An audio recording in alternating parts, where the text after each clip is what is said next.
Are you ready to find out the top 20 must-read books on how to become a millionaire in 2022? If you want to know how to become rich this year, then the best way to do this is to start reading. With everything that I've seen and experienced myself, one thing for sure you need to become a millionaire is to get knowledge. And there's no better way to get that knowledge than to read these top 20 must-read books on how to become rich. Most average folks just think learning stops after high school or college, but that could not be further from the truth. One of the biggest secrets of the rich is that they keep learning and they do so into their white-haired years. Just look at Warren Buffett. He reads most of his day for most of his life. It's no wonder he's a billionaire with all that knowledge he has. So in this video, we're going to give you the top 20 must-read books on how to become rich in 2022 so you can start your millionaire journey as soon as possible. Before we dive in, welcome to the Finance Mama channel, where we feature the best and up-to-date secrets on many personal finance topics to help you reach your financial goals. Smash the subscribe button and the notification bell if you want to get all the latest updates and videos from our channel.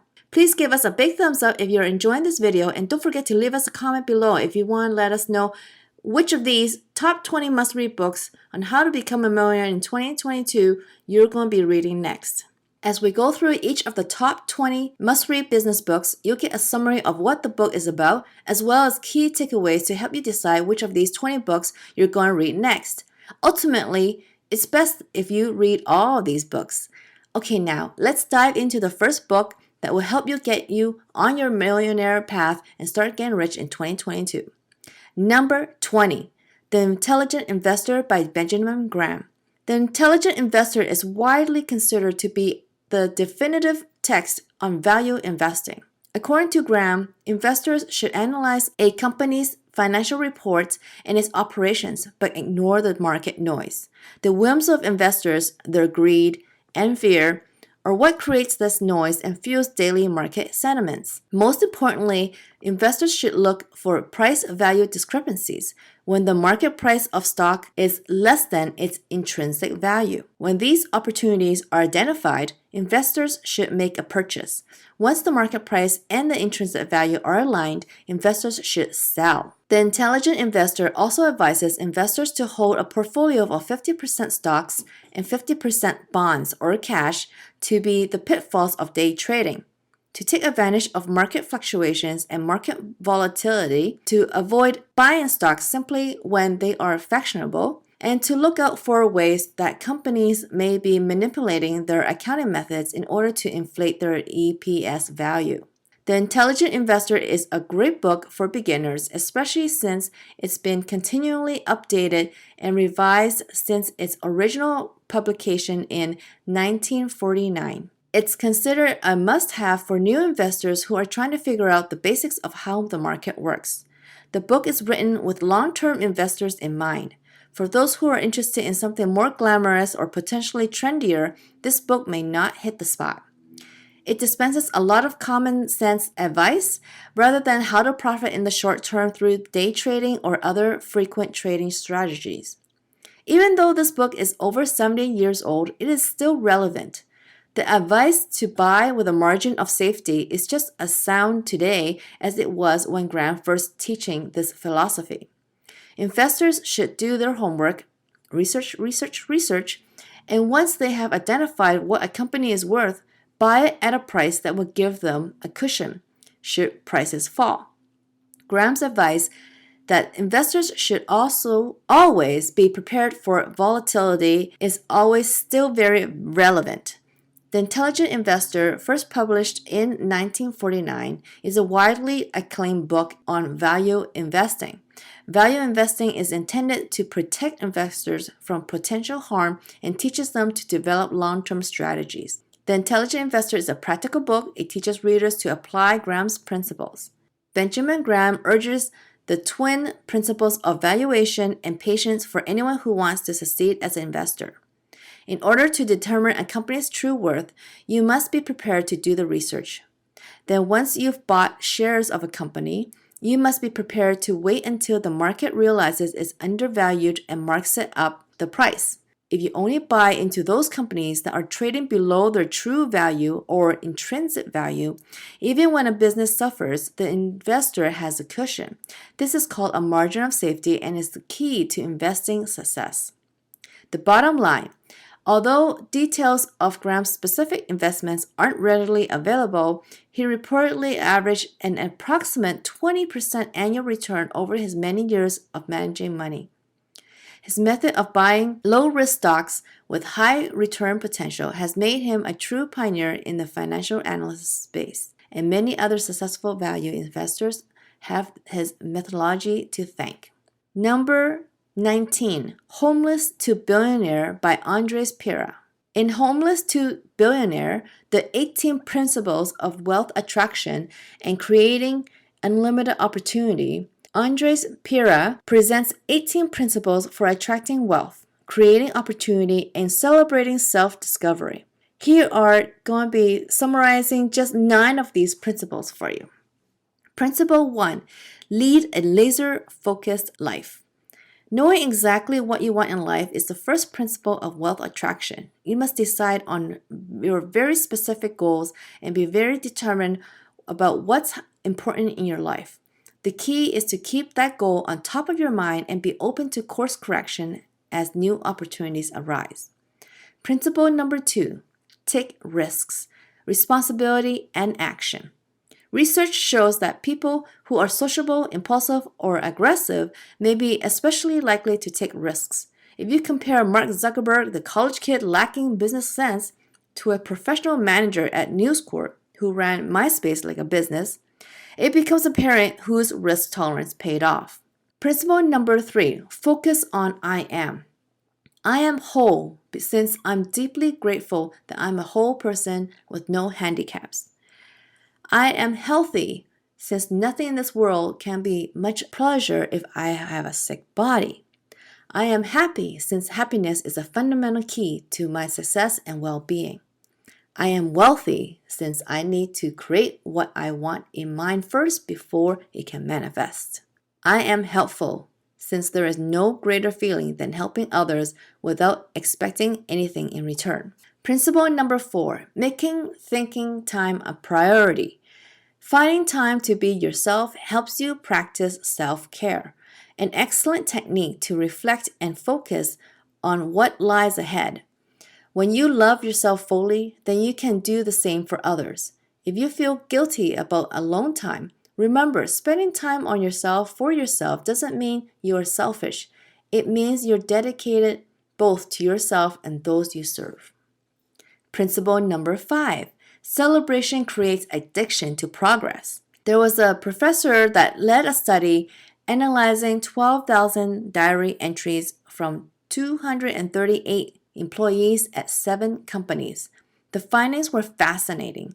Workers' motivation was enhanced when they wrote daily diaries. The simple practice of writing down our progress helps us appreciate small wins, which in turn boosts our confidence. Confidence is the key to unlocking future, more considerable successes. Principle number 6, the law of vibrational giving. Giving with positive emotion is the central practice of Buddhism. Buddha teaches what's far more important than giving is the intention and state of mind when you give something. The karmic benefits amplify after one gives purely. A pure gift is one provided for the proper time, person, circumstance, and is one earned by honest means. Principle number 7, gratitude. A true hero isn't measured by the size. In positive psychology research, gratitude connects with deeper happiness. People feel more positive and deal with adversities better when they're grateful for something, anything. The more scientists research gratitude, the more they realize how powerful it is in shifting life in the most positive ways. Principle number 8, have ideas so massive others are uncomfortable. Mind is like a muscle. You use it or lose it. Your mind takes its time to grow, but remember, a single thought is what you start with to overcome the most significant obstacles in life. For an idea to grow big and expand, you must embrace the harsh realities of life and respond by adjusting where needed, but never shrinking. Number 9, be passionate. Not being able to recognize your passion can be a problem for those stuck in jobs that they don't enjoy. It's all too easy to fall into a negative spiral as you want to make a switch, but you're not sure what to do next. Finding your passion is easier than you think. Start by answering, what subject could I read 500 books without getting bored? What could I do for 5 years without getting paid? What would I spend my time on doing if I had financial freedom to do anything? That wraps up book number 19. Here's book number 18, 0 to 1 by Peter Thiel. 0 to 1 is entrepreneur and venture capitalist Peter Thiel's unconventional advice for technology startups. It's about creating new things and also about creating a better future. Thiel, co-founder of PayPal and the first outside investor in Facebook, argues that technology has stagnated. Most new companies improve incrementally on existing products. They move the world from 1 to N. But there's much more to discover. The most valuable and game-changing startups create something new. They move the world from 0 to 1. Creating new things is not only the best path to economic profits, it's the only path for human progress. Biggest leaps in progress are vertical, not horizontal. Vertical process is what it takes to go from 0 to 1. So create technology or idea in the first place. Apple did this with iPhone in 2007 and changed the way we see and use phones altogether. Book number 17, The Richest Man in Babylon by George S. Clason. In 1926, George Clason published a series of 8 parables set in the ancient city of Babylon, which later became this classic financial literature. This edition of the book is updated in modern English. In this summary of The Richest Man in Babylon, we'll give you an overview of 8 timeless principles and tips on wealth gleaned from stories. These are still applicable after almost a century and can be used by anyone to build massive wealth and riches. Pay yourself first. Live within your means. Number 3, make your money work for you. The next is protect your wealth. Next, make your home a profitable investment. The next one is secure your future income. Plan in advance for unforeseen circumstances. Next is invest in yourself. Get luck on your side. Luck equals preparation and action. By learning, applying, and sharing these financial principles, you can grow your personal wealth as well as of others around you. Book number 16, The Millionaire Next Door by Thomas J. Stanley and William D. Danko. The Millionaire Next Door shows you the simple spending and saving habits that lead to more cash in the bank than most people earn in their life, while helping you to avoid critical mistakes on your way to financial independence. The Millionaire Next Door, which funnily made him and his co-author millionaires, was published in 1996 and has sold over 3 million copies to date. It's one of the best finance books ever.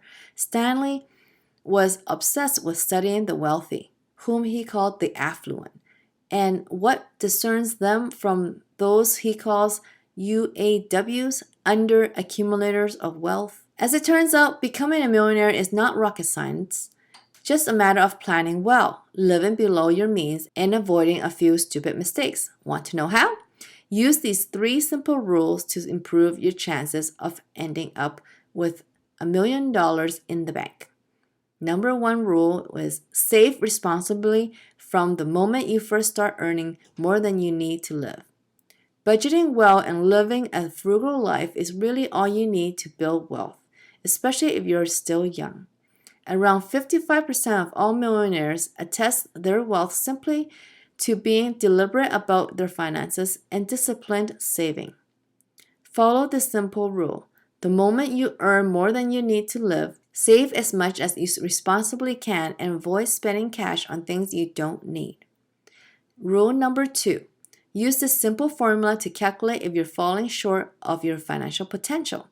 Stanley has come up with a simple formula to calculate your expected wealth. Multiply your age with your pre-tax annual income and divide by 10.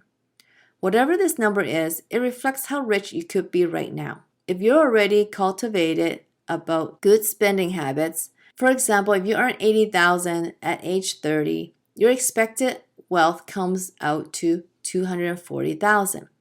Take this with a grain of salt since it takes younger people longer to reach their expected wealth. Because of compound interest, a 50-year-old will have reaped the benefits of interest they get on their interest much more longer, for example. Try to get closer and closer to your expected wealth over time, not by saving excessively, but by avoiding spending too much. Number 3 rule is avoid economic outpatient care to reach your goal. Do you know how kids with rich parents often can't handle their finances and never worry about spending? That's what economic outpatient care, or EOC, is about. Most affluent parents mean well when they support their children with their hard-earned savings, but in reality, it hurts their ability to handle money. What's the lesson? If you have rich parents, don't waste their money. At least invest it wisely. If you are a rich parent, don't spoil your kids. You won't do them any good. The Millionaire Next Door is a great book. It's not one of those just buy an apartment complex building that doesn't suck or just make a business and sell it type of books. You know, things which are just impossible without skills that take decades to develop. This is much more practical. Most people could save half of their income or more if they just didn't buy as many useless things as they do. And this is a book about how to make that happen, plain and simple. Book number 15, The Little Book of Common Sense Investing by John C. Bogle. The Little Book of Common Sense Investing shows you an alternative to actively, poorly managed, overpaid funds by introducing you to low-cost, passive index funds as a sustainable investing strategy, which gets you the retirement savings you need without the usual hassle of stock investing.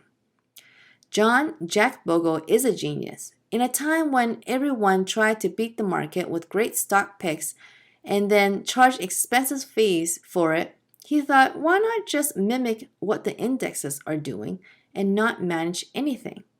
This little thought turned into one of the most prevailing investing ideas of the following century and one of the most respected investing companies in the world. Bogle's invention, the index fund, is still one of the safest and stress-free ways of investing today. In this little book, he outlines why and how you can get started with one. And here are 3 lessons about the power of index funds. Number 1, actively managed funds suck because past profits don't guarantee future success. It's the same game every single year. Come December, there'll be a new smiling face on the front of every finance magazine. Number 1 fund manager, analyst of the year, blah, blah, blah. Then many people invest in that guy's fund and lose it all.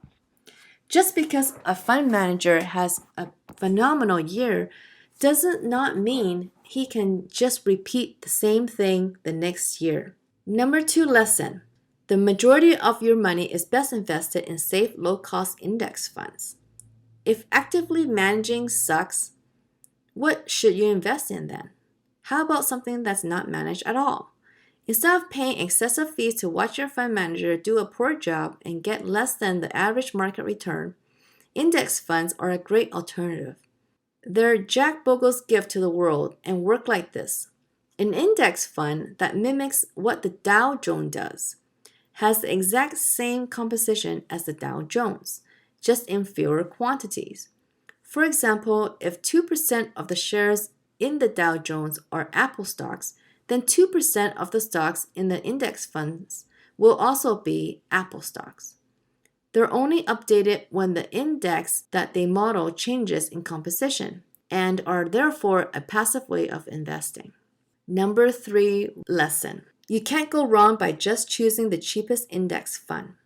Since all index funds work accordingly to the same principles and promise returns similar to the overall stock market, which averages 8% a year, your best bet is the cheapest index fund that's available to you. The only downside to letting an index fund ride out long term is the accumulation of fees. Therefore, the higher the percentage of profits is that you have to pay each year, the less you end up getting. Who would I recommend the little book of common sense investing to?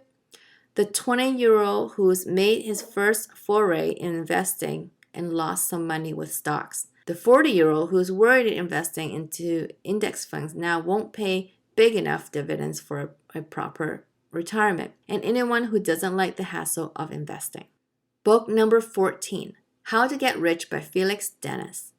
Felix Dennis is a wealthy man. He estimates his net worth at between $400 million and $900 million, with 5 homes, 3 estates, expensive cars, and rented jets. However, he began as an unemployed, long-haired South London lad who called himself a publisher. Here are some of the key points from Felix Dennis's How to Get Rich book. Myths about getting rich. Many people think some rich people are born with their wealth, but that's not true. Some believe coming up with a great idea is the key to success, but actually working on it is much more important. To have a lot of money, you need to be driven. The most promising ideas come from understanding that people can't keep doing what they did before. Times are changing. If you want a lot of money, work hard on your plan and don't wait for some extraordinary insight. Here's another key point. Pole positions. People who want to be rich fall into 3 categories. The very young lack money and experience, so they will have to work for someone else. If you have youth on your side, you're at a great advantage because of the many things that are in your favor. You don't have much to lose. Think about all the successful business people who succeeded with their ideas because they had nothing to risk and harbored no fear when people told them their ideas wouldn't work. They were determined not to listen, set out to prove that their plans would succeed, and did so by doing what others said couldn't be done. A second group of people have good jobs, but they're afraid that they won't be able to maintain them in the future. They fear not having enough money to fall back on. Those in the third group are worried about losing their security and don't think they will be able to afford a home or family anytime soon. You might also fear that your racial or ethnic background, upbringing, etc. will prevent you from making money. But that's not true because money is colorblind and doesn't care about those things. Some people will work against you, but only if you let them affect you negatively. Another lesson is the fear of failure. In order to be successful, you must overcome your fear of failure. It's hard to start something new because it means taking a leap into the unknown and letting go of control. You will come across many people who will try to talk you out of going for your dreams with endless reasons why they won't work. People in companies tend to create committees which kill ideas instead of implementing them. In 1970s, Felix Dennis was planning to launch a computer magazine, but he got discouraged from his boss. He said that no one would want to read about computers every month and advised him not to do it. Another businessman, whose name is Angelo Sorelek, successfully launched Personal Computer World magazine without any discouragement. When he ran out of money in 1982, Felix bought him out for £1 million. If Felix had listened to his boss instead of going ahead with his original plan, then he wouldn't have wasted so much money on buying Angelo's company. Book number 13, The Total Money Makeover by Dave Ramsey. The Total Money Makeover shows you how to stop accepting debt as normal, eliminate it forever in small increments, and build the financial future you deserve in 7 steps. The Total Money Makeover is the most popular personal finance book of all time. It has sold over 5 million copies since its publication in 2003. To get you started on your own journey towards financial fitness, here are the first 3 steps you have to take. 1. Put away $1,000 in an emergency fund. According to Money Magazine, 78% of us will experience a major bad event in any given 10-year period of our lives. That's why Dave Ramsey's first step of getting on top of your finances is to save $1,000 and put it away in an emergency fund. More importantly, this teaches you two things. It's okay to tackle your finances step by step. You can't start with all of your debt, investments, and savings at once, and that's fine. It gives you confidence that you can indeed save money and helps you approach the next step without fretting. Of course, $1,000 doesn't cover all that much, but it's a great start and will make you less likely to take on more debt. Number 2, start paying down your debts beginning with the smallest. The next step is to start what Ramsey calls a debt snowball. If you form a small snowball and roll it down a hill, it'll pick up more snow and thus more speed, quickly growing into a huge and powerful snow boulder. When you pay off your debt, you can use the same effort to your advantage. List all of your debts and order them by size, starting with the smallest. Then pay off this first one. Yep, even if it's just outstanding $10 of your phone bill or some money you owe a friend. The smaller you start, the better.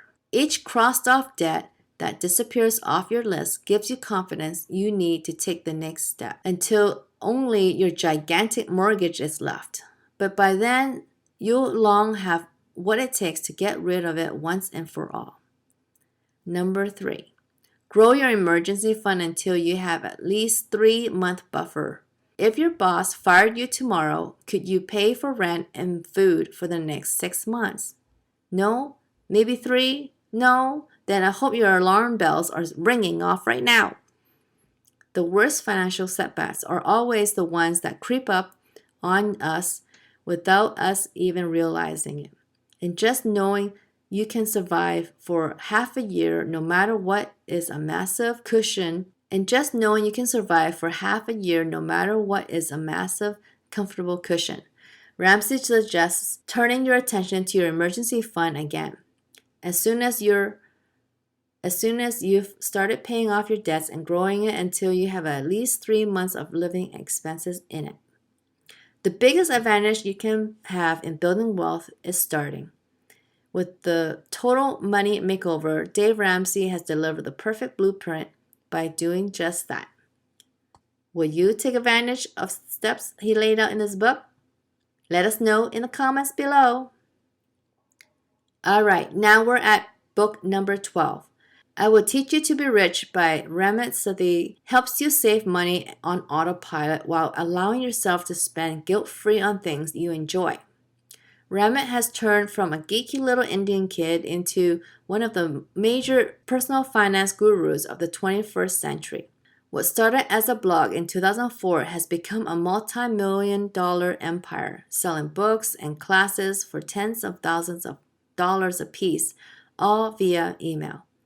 Ramit has a very funny, sarcastic writing style along with his no BS tips. Here are 3 major takeaways from his book. Number 1. You're the only one responsible for your financial problems. Much like Rich Dad, Poor Dad, his book starts with a necessary reminder to start accepting you're the one in the cockpit when it comes to your money. Most people agree that they should exercise more or are supposed to eat less junk food. Even if they can't make the change, at least the insight's there. But have you ever heard anyone say, I really need to get better handling on my money? Rarely. Because no one likes to admit that they're bad with money, even though a lot of people are. Yes, there are plenty of people and factors to blame, like the media, confusing you with all this contradictory information, or the education system, which never taught you how to spend your money, save it, let alone invest it. But excuses will always stay what they are, excuses, no matter how right they might be. Saving and investing money is scary, and you might lose some money, but better to lose it now rather than tomorrow. The younger you are, the more risk you should take on because it's still easy for you to make back the money. And even though it will take a while to see results, if you can afford to invest a little, you should never neglect the power of compounding interest. Number 2 lesson. Know how much money you have coming in and then automatically direct it where you want it to end up. Sitting down every month to see how much you want to spend on what is a hassle. No one wants to do that, which is why Remit suggests a conscious spending plan. What he means by this is take cuts off your paycheck and automatically spend them towards the right things. For example, use 60% of your income to pay fixed costs like rent, utilities, food, and your credit card bill. Then invest 10% of, for example, in stocks, your 401k, or Roth IRA. Save another 10% for vacations, Christmas presents, and unexpected costs. This leaves you with 20% of your money, which can be spent on whatever you like, guilt-free. Automate these processes and payments. For example, you can save $50 per month without the pain by having it automatically taken out of your bank account. Rule number 3. Start investing today, even if it's just $1. Investing is hard. You have to read books, talk to people, and educate yourself. But you will regret every single day you waited to start doing it once you're old. I Will Teach You to Be Rich suggests maxing out your 401k to get the maximum from your employer. They will usually match your contribution up to a certain point. And then also investing in a Roth IRA, another form of retirement plan, but one you can control, and the life cycle funds, which invest your money automatically, shifting from riskier to safer investments as you age. Start taking responsibility and act today. Book number 11, The Millionaire Fastlane by M.J. DeMarco. The Millionaire Fastlane is about getting wealthy and retiring in 10 years rather than 40 years. At first, the title may sound unrealistic, but M.J. DeMarco offers hard-earned business wisdom based on his success making millions of dollars after building a limousine booking website. We've all been told to go to school, get a degree, get a job, work hard, and save money so we can finally retire in our 60s. But what if there was a better way? What if there was a way to get our financial destination much sooner? This book promises to show us how, and here we'll summarize the key highlights from this book, The Millionaire Fastlane by M.J. DeMarco. Number 1 key highlight: reject the slow lane. There are many problems with this path. Society teaches us. What guides our life? M.J. DeMarco says it comes down to the roadmap that we're following. By roadmap, he means our lifetime financial strategy and the important beliefs we hold about money, debt, education, time, etc. The 3 main roadmaps people follow are the sidewalk, the slow lane, and the fast lane. The sidewalk is living for today rather than future. It means spending all the money we make as it arrives on pleasure, consumption, gadgets, fashion, trips, shiny things, and endless entertainment. As a result, people on the sidewalk usually live paycheck to paycheck with a lot of debt to worry about too. The slow lane is sacrificing today for tomorrow. This means reading personal finance books, saving 10% of your paycheck, investing in various funds, receiving compound interest, etc.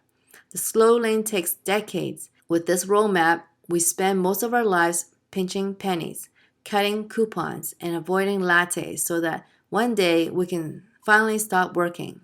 The slow lane isn't a sure thing. Now we have the fast lane. The fast lane is about starting a business. Almost everybody who has gotten rich young did it through a business of some kind, besides a few people who are exceptionally talented or famous, of course. A business puts you in control of your income and provides the potential to make far more money than most annual salaries. The fast lane is not about getting rich easy, but it can be relatively quick. That is, if your definition of quick is under 10 years. M.J. DeMarco often worked 12-hour days, 7 days a week to launch his business. However, after a few years, he was able to work only a few hours per week. So that's one of the aspects he talks about in the Millionaire Fastlane book. The other things he talks about are number 2, produce, not consume. Build something that offers value to the world. Number 3, work the process. Getting wealthy is not a one-time event. It takes time and multiple steps. Number 4, DeMarco's 5 commandments. Start a business based on control, entry, need, time, and scale. Number 5, affect millions. The more people you impact, the more you make. Number 6, grow your money trees. Your business needs to function without you. Number 7, execute better. You don't need a totally new idea.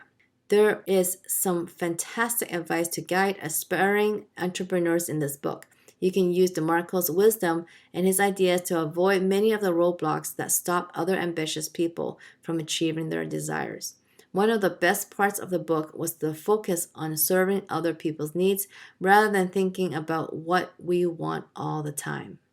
Book number 10. We're now going into the top 10 books that I'm recommending for these awesome business books to read to be able to get on your millionaire path and get rich in 2022. Book number 10, 7 Habits of Highly Effective People by Stephen R. Covey. Covey's 7 habits are composed of the primary principles of character upon which happiness and success are based. The 7 Habits of Highly Effective People puts forward a principle-centered approach to both personal and interpersonal effectiveness. Rather than focusing on altering the outward manifestations of your behavior and attitudes, it aims to adapt your inner core character and motives. The 7 habits in this book will help you move from a state of dependence to independence and finally to interdependence. While society and most self-help books on the market champion independence as the highest achievement, Covey argues that it's interdependence that yields the greatest results. Interdependence is a more mature, advanced concept. It precludes the knowledge that you are an independent being, but that working with others will produce greater results than working on your own. To attain this level of interdependence, you must cultivate each of the 7 habits laid out in the book. The 7 habits are as follows. 1. Be proactive. More than just taking an initiative, being proactive means taking responsibility for your life. Consequently, you don't blame your behavior on external factors such as circumstances, but own it as part of a conscious choice based on your values. Where reactive people are driven by feelings, proactive people are driven by values. Number 2, begin with the end in mind. To better understand this habit, Covey invites you to imagine your funeral. He asks you to think how you would like to have your loved ones remember you, what you would like them to acknowledge as your achievements, and to consider what a difference you made in their lives. Engaging in this thought experiment helps you identify some of your key values that you should underpin your behavior. Number 3, put first things first. Organize and execute on priorities. It focuses on the practice of effective self-management through independent will. Having an independent will means you are capable of making decisions and acting on them. How frequently you use your independent will is dependent on your integrity. Number 4, think win-win. As Covey states, win-win sees life as cooperative, not a competition arena. This isn't a technique, it's a philosophy of human interaction. It's a frame of mind that seeks out a mutual benefit for all concerned. This means that all arguments and solutions are mutually beneficial and all parties feel satisfied with the outcome. To embody this mindset, life must be seen as a cooperative, not a competition. Number 5, seek to understand first before making yourself understood. If you want to improve your interpersonal relations, Covey argues that you must endeavor to understand a situation before attempting to make yourself understood. The ability to communicate clearly is essential for your overall effectiveness. as it's the most important skill you can train. While you spend years learning to read, write, or speak, Covey states that little focus is given to training the skill of listening. Number 6, learn to synergize. When synergy is operating at its fullest, it incorporates the desire to reach win-win arguments with empathetic communication. It's the essence of principle-centered leadership. It identifies and unleashes great power from people, as it's based on the tenet that the whole is greater than the sum of its parts. And number 7, sharpen the saw. The 7th habit is all about enhancing yourself through the 4 dimensions of renewal. Physical, exercise, nutrition, and stress management. This means caring for your physical body, eating right, getting enough sleep, and exercising regularly. Social, emotional, service, empathy, synergy, and intrinsic security. This provides you with a feeling of security and meaning. Spiritual, value, clarification, and commitment, study, and meditation. In focusing on this area of your life, you get closer to your center and your inner value system. Mental, reading, visualizing, planning, and writing. To continually educate yourself means expanding your mind. This is essential for effectiveness. Book number 9, How to Win Friends and Influence People by Dale Carnegie. How to Win Friends and Influence People by Dale Carnegie is a self-help classic that reads as a life manual. The core idea that you can change other people's behavior simply by changing your own. It teaches you the principles to better understand people, become a more likable person, improve relationships, win others over, and influence behavior through leadership. Fundamental techniques in handling people. Don't criticize, condemn, or complain. Give honest, sincere appreciation, arouse in the other person an eager want. Here's a quote from his book. When dealing with people, let us remember we are not dealing with creatures of logic. We're dealing with creatures of emotion, creatures bristling with prejudices and motivated by pride and vanity. Unquote. 6 ways to make people like you. Become genuinely interested in other people. Smile. Your smile is a messenger of your goodwill and brightens the lives of all who sees it. Remember that a person's name is to that person the sweetest and most important sound in any language. Be a good listener. Encourage others to talk about themselves. Talk in terms of the other person's interests. Make the other person feel important and do it sincerely. How to win people to your way of thinking. The only way to get the best of an argument is to avoid it. Show respect for the other person's opinions. Never say you're wrong. If you are wrong, admit it quickly and empathetically. Begin in a friendly way. Get the other person saying yes, yes immediately. Let the other person feel that the idea is his or hers. Try honestly to see things from the other person's point of view. Be sympathetic with the other person's ideas and desires. Appeal to the nobler motives. Dramatize your ideas. Throw down a challenge. Here's the 3rd concept of the book. Be a leader. How to change people without giving offense or arousing resentment. Begin with praise and honest appreciation. Call attention to people's mistakes indirectly. Talk about your own mistakes before criticizing other person. Ask questions instead of giving direct orders. Let the other person save face. Praise the slightest improvement and praise every improvement. Be harder in your approbation and lavish in your praise. Give the other person a fine reputation to live up to. Use encouragement. Make the fault seem easy to correct. Make the other person happy about doing the thing you suggest. By applying these 4 pillars and the principles in each, you'll be able to influence others without having them know or realizing you're doing it. This book is worth buying to learn these principles and apply them in your life. If applied, you'll find yourself more confident and will be fully equipped with the skills to take your relationships to a whole new level. Now, book number 8, Think and Grow Rich by Napoleon Hill. Think and Grow Rich is a creation of the 13 most common habits of wealthy and successful people, distilled from studying over 500 individuals over the course of 20 years.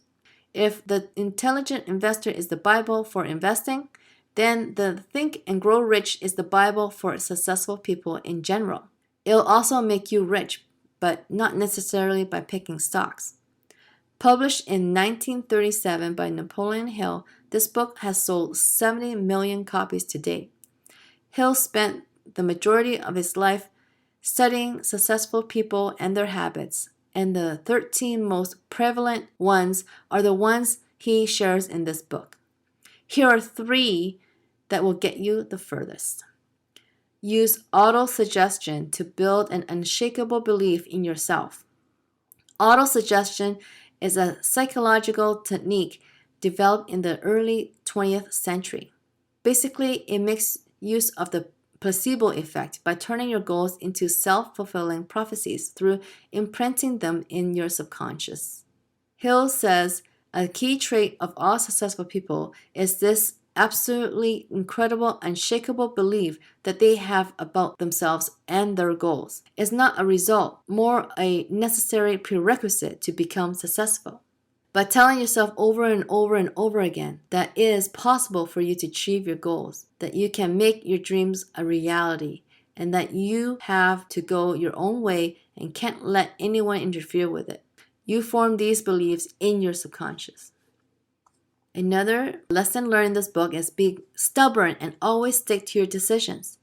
Maybe you could use it to become a little hard-headed. In fact, you should. Hill quotes lack of determination as the most common reason for long-term failure. Millionaires, on the other hand, make snap decisions and then they stick to them. Come hell or high water, opinions are cheap. Everyone has one, but most people dispense them like they're paper towels, only cluttering their mind with negative influences. Join a mastermind group to cut the learning curve. Napoleon Hill invented the mastermind group as we know it today.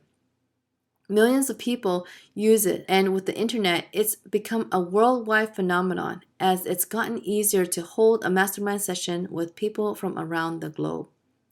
Here's how Hill defined a mastermind group originally: the coordination of knowledge and effort of 2 or more people who work toward a definite purpose in the spirit of harmony. Today, most groups consist of 4 people which are not necessarily working towards the exact same goal or at the same company, but who are in the same industry and share many problems, obstacles, as well as character traits. However, groups can be any of size, the only rule being that each session must follow a specific agenda. The main benefit is that by combining the brain power of 2 or more people to solve problems, the result is more than the sum of its parts. There is a surplus from sharing experiences, ideas, and skills that could never be achieved if each person worked on their stuff alone, and that's why masterminds are so powerful. These are just 3 of the 13 habits of successful and wealthy people. So think and grow rich and learn the rest because it's worth your time. It's hard to just pick 3 of 13 when all of them are super important, so I wouldn't hold off and go ahead and read the whole book of Think and Grow Rich. Book number 7, The Science of Getting Rich by Wallace D. Wattles. In The Science of Getting Rich, Wallace Wattles teaches that, contrary to popular belief, there is plenty of wealth and happiness to go around. This book also reveals the way of thinking that will get you all the riches and joy that you deserve. Additionally, it was the inspiration for Rhonda Byrne's The Secret. Here are 3 lessons from this book that would help you become rich. Temporal riches are required to nurture your body, mind, and soul and live a truly fulfilling life. Number 2, when you combine your faith and purpose with action towards your goals, you begin to see them becoming a reality. Number 3, utilizing your talents will lead to a greater growth towards making your dreams happen. For lesson 1, for a happy and fulfilling life, you need a healthy mind, body, and soul, which requires temporal wealth. If you want to live an abundant life, you need to care for your mind, body, and soul. For the most joy and meaning in life, You need to nurture all three of these areas equally. Money is a critical component to nurturing mind, body, and soul, and thus is also vital to finding purpose and happiness as well. Think about your mind, for example. How can you take the best care of your mind? Reading books, becoming educated, and even playing games help our mental capacities grow. But how can we have these if we don't have money to pay for them? Your body also needs critical components to have energy and power. You need to function happily. Think about the healthy food, quality sleep, and clothing that helps you feel confident and comfortable in your body. None of these elements of a healthy body are possible if you're poor. Nurturing the soul is a matter of love, and love is all about our relationships. Think of how much better you can care for those you love when you have the funds to do it. Imagine the nice meals, gifts, and quality time you could spend with your loved ones if you had the money to do so. Being materially wealthy is one way to calm many of the worries of our souls and become healthier. Lesson 2. Your specific talents are another key element to progress, and by using them, you can encourage others to reach their dreams too. Without work, none of our dreams will become a reality, but putting in the effort isn't always easy. Often we fear that the circumstances aren't right for the work we want to put in. We think we don't have enough time, don't know enough, or are missing critical connections. All of these are excuses when we realize that if you want the environment to become right, you have the power to make that happen yourself. You can change the world around you by the way you think and act to pave the way of reaching your goals. Don't spread yourself thin. You should focus on aligning your mental and physical efforts on the same work towards the same goal. The more you succeed this way, the more additional success you will attract. Lesson number 3. Our society has engineered much of our daily movement out of our lives, and we need to get it back. Imagine two circles that overlap in the center, also known as the Venn diagram.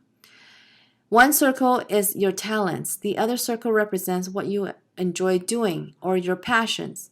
Identifying the overlap between your talents and passions is critical to effectively acting to reach your goals. As you continue to follow what you love to do, recognize that you are progressing, even if in small amounts. The more you identify the sweet middle ground between the passions and your talents, the better you will become at it. With consistent effort, you will develop a habit of success by your faith and work. Book number 6, Rich Dad, Poor Dad by Robert Kiyosaki. Rich Dad, Poor Dad is about Robert Kiyosaki and his two dads, his real father, which is the poor dad, and the father of his best friend, which is the rich dad, and the ways in which both men shaped his thoughts about money and investing. He says that his poor dad went to Stanford and earned a PhD, and his rich dad never finished 8th grade. The book consists of 8 chapters, lessons that everyone must learn. The central message conveyed by Kiyosaki is that you don't need to earn a high income to be rich.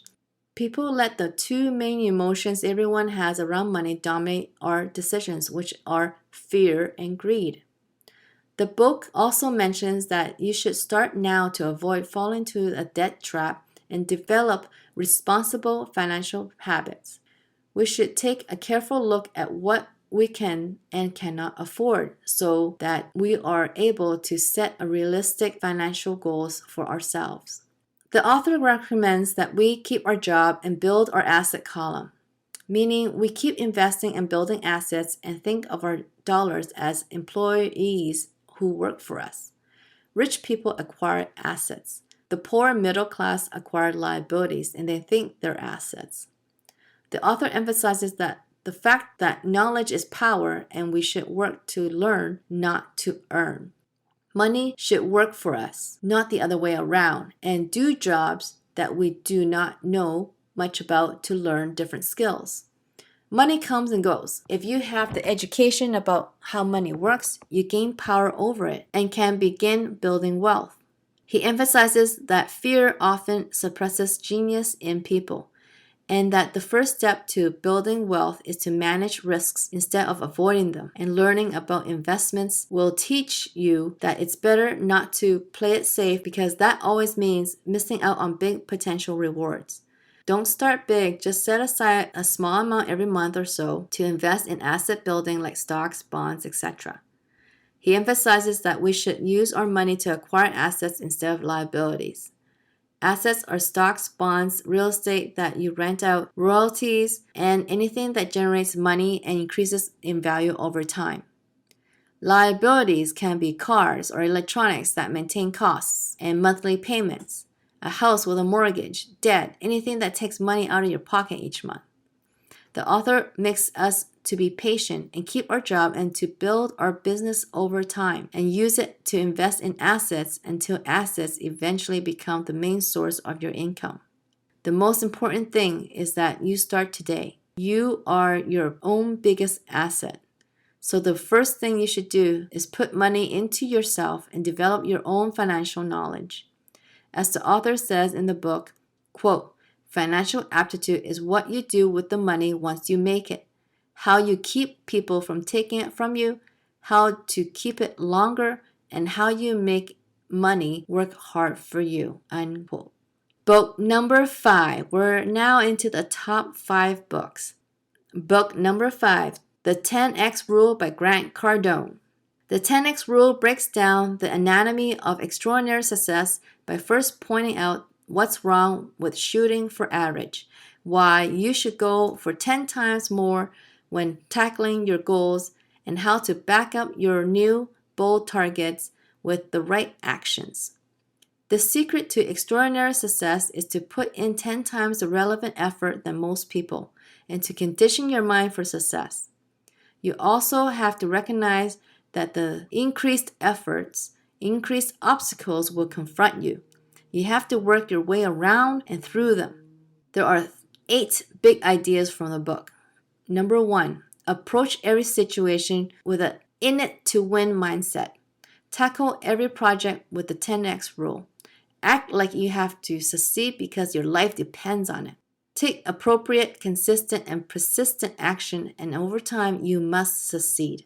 Surround yourself with exceptional thinkers and doers. It's been said that you are the sum of the total 5 people you're closest to. So surround yourself with exceptional thinkers and doers who will motivate you to become a better version of yourself. Put in 10 times the effort. Number 3, Murphy's Law is always rearing its ugly head. Anything can go wrong, will go wrong.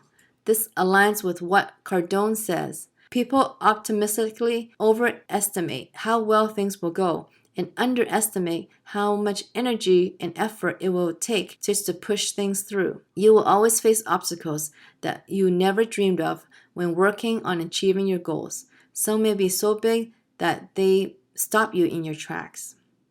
Number 4, go after your goals with the speed of a hare and the steadfastness of a turtle. In the fable, The Turtle and the hare rushes, becomes tired, so decides to take a nap.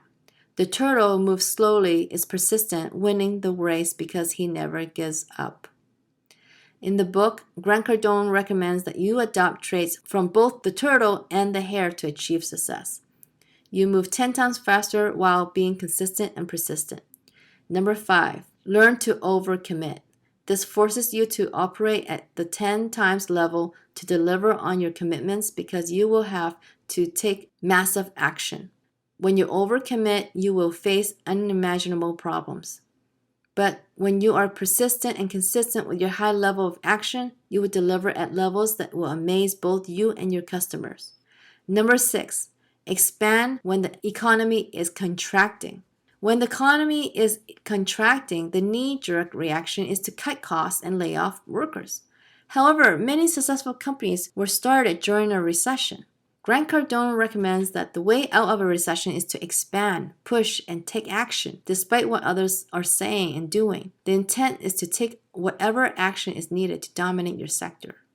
Number 7, be proactive. Take responsibility for your life. Everything that occurs in your life, good or bad, is your responsibility, even if outside forces are at play.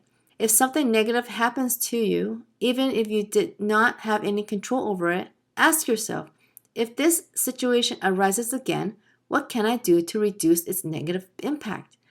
This new mindset puts you in the driver's seat of your life and you occupy a position of power. And number 8, master yourself. Before you can dominate your sector, your goal, dream, or ambition, you first have to dominate your every interest, thought, and consideration. You have to learn how to master yourself first. Book number 4, You Are a Badass at Making Money by Jen Sincero. Jen Sincero is the witty author of the New York bestseller, You Are a Badass. In the first motivational book, Sincero goes over her personal struggles and she teaches her readers how to deal with real struggles of their life in a way that is funny and heart-wrenching at the same time. In her second book, Sincero does not disappoint. This time she uses similar concepts that she discovered and implemented in the creation of the first book, and she has been able to give practical advice about how a person can achieve greatness in his or her financial life as well. Jen Sincero is an American-Italian woman who always had greatness inside of her. Sincero had been a blog writer for quite some time, and she wondered how she could possibly make more money in her field. Sincero lived her life from one near miss to the next, but in her mind, that was just the way that life went. Sincero had plenty of friends and a loving family, but she felt like she could never find the financial freedom that she desired. Sincero had a mindset that making too much money was not right and materialistic, so she spent a large amount of her life broke and barely scraping by.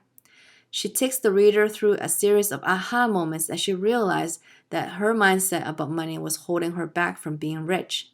Many people think that being poor is tantamount to being humble and respectable. Those same people believe that money is the root of all evil and that all rich people are bad and greedy. In this book, Sincero breaks down the fallacy in that mindset, and she sets out to challenge this mindset with facts and experience. The reader is challenged to live life through a new set of ideals and aspirations. At one point in her life, Sincero was desperate to live in a nice garage by the beach. In her mind, it was the apartment of her dreams. She gets to the point where she realizes that she should want and expect more for herself and her life, and that an abundant mindset would be the only way that she could quit living in the rat race and make more money that she deserved. Sincero goes down a path of self-discovery and self-realization when she begins to work closely with life coaches. Apart from going to life coaches, Sincero also goes to seminars in order to get inspired. As Sincero begins to find her voice, she comes to the realization that there are patterns that are holding her back. These patterns include not reaching out for riches and doubting herself. Sincero helps her readers to learn a new way to talk to themselves through the words of beliefs that she personally uses to change the way she sees money. You Are a Badass at Making Money shows the reader that financial abundance is an inside job. In this book of self-realization, Sincero is able to teach her readers how she went from being a broke blogger to becoming a best-selling author. Sincero's raw accounts of her self-limiting beliefs helps her readers to come to the realization that they are more powerful than they could ever believed. Book number 3, The Compound Effect by Darren Hardy. The compound effect is about how small actions executed consistently can lead to hugely successful results, both in business and in life. The book was written by Darren Hardy, a guy who knows more than a thing or two about the topic of success, seen as though he spent the vast majority of his career at the helm of Success magazine. As the publisher and founding editor of Success, Darren learned that the decisions we make on a daily basis have a direct impact on the direction and ultimate success or lack thereof that we experience in our lives. Enter The Compound Effect, a book that gives you a practical everyday steps to create real change in your life. Darren wrote this book as a guide on how to take ownership of your own life through the small decisions you make on a daily basis. The 3 big ideas from The Compound Effect by Darren Hardy. Number 1, the compound effect in action. Quote, the compound effect is the principle of reaping huge rewards from a series of small, smart choices, unquote. This idea behind the compounding effect is that small, consistent action over a long period of time has greater payoffs than intensely large but short changes.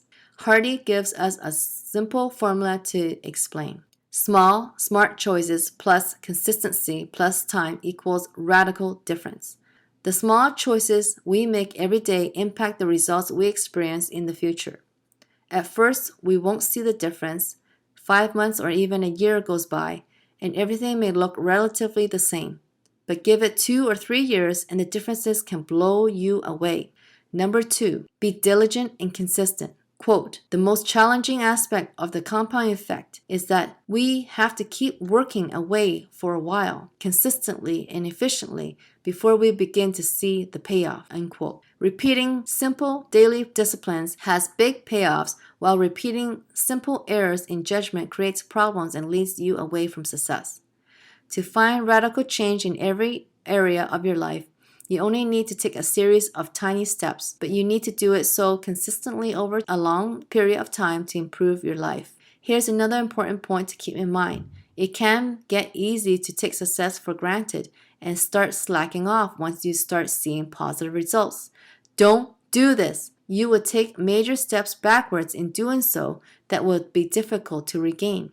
Instead of slacking off when you start seeing positive results, take it as a sign that you're moving in the right direction, and then put things in high gear and keep up the momentum. Let go of the need for instant results. Success is not fast. Change is hard. Be patient with yourself. Number 3, your decisions determine your destiny. Quote, choices are at the root of every one of your results. Each choice starts a behavior that over time becomes a habit. Unquote. You must begin by becoming aware of the choices you are making and how those choices impact your life and future. Things don't just happen to you in life. They happen because somewhere along the line you made a choice that led to that moment. One important choice that must be incorporated in a steady diet is the choice of being grateful. Choosing gratitude influences other areas of our lives and makes us better people, better at relationships, more pleasant to be around, and generally happier about life.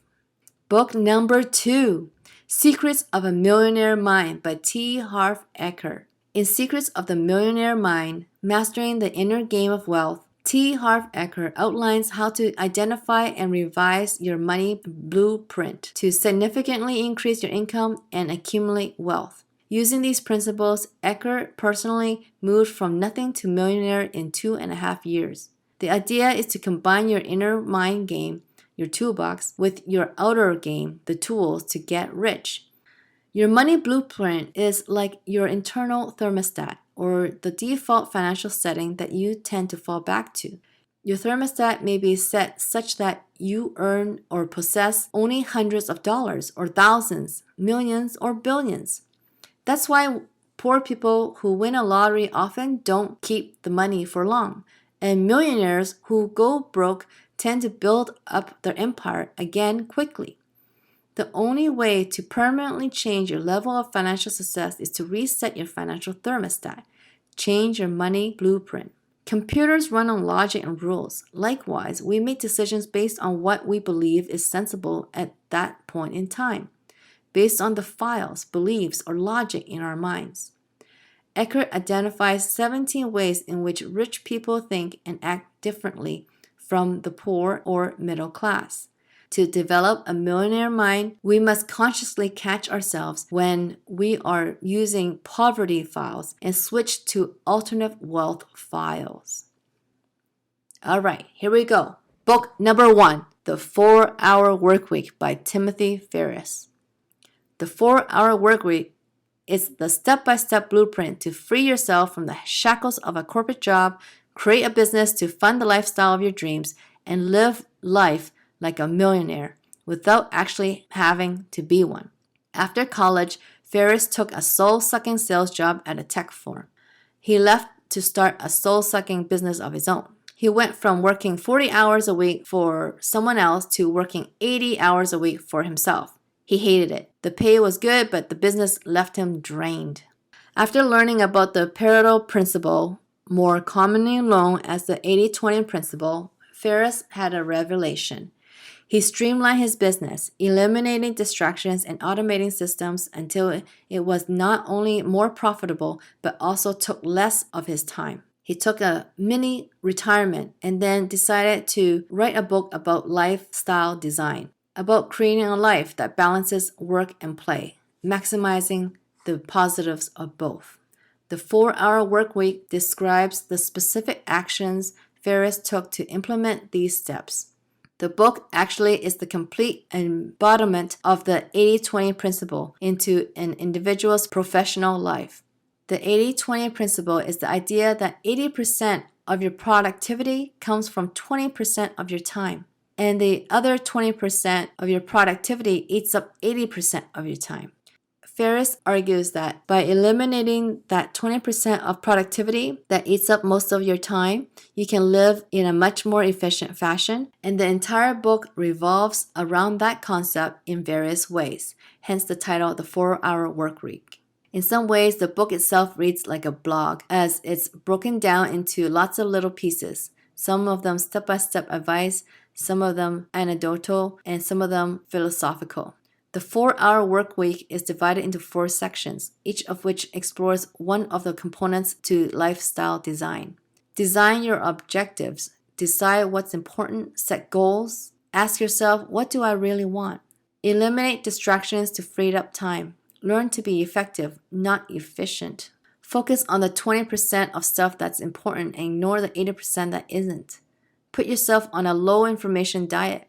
Learn to shun aside interruptions and learn to say no. Automate your cash flow to increase income. Outsource your life. Hire a virtual assistant to handle menial tasks. Develop a business that can run on autopilot. Liberate yourself from traditional expectations. Design your job to increase mobility. This could mean working from home, or it could mean using geographic arbitrage to take mini retirements in countries with favorable exchange rates. Right off the bat, the book makes it clear that you should pick and choose from the material presented within. And that's a vital caveat for any personal productivity book, but especially this one. So that's the top 20 must-read business books that you should do if you want to be a millionaire and get rich in 2021 and much, much beyond, because it does not take just 1 year, but multiple years to become a millionaire. So I wish you good luck, and hopefully you will continue to watch our Finance Mama channel and learn many other tips. Hope to see you soon. Bye.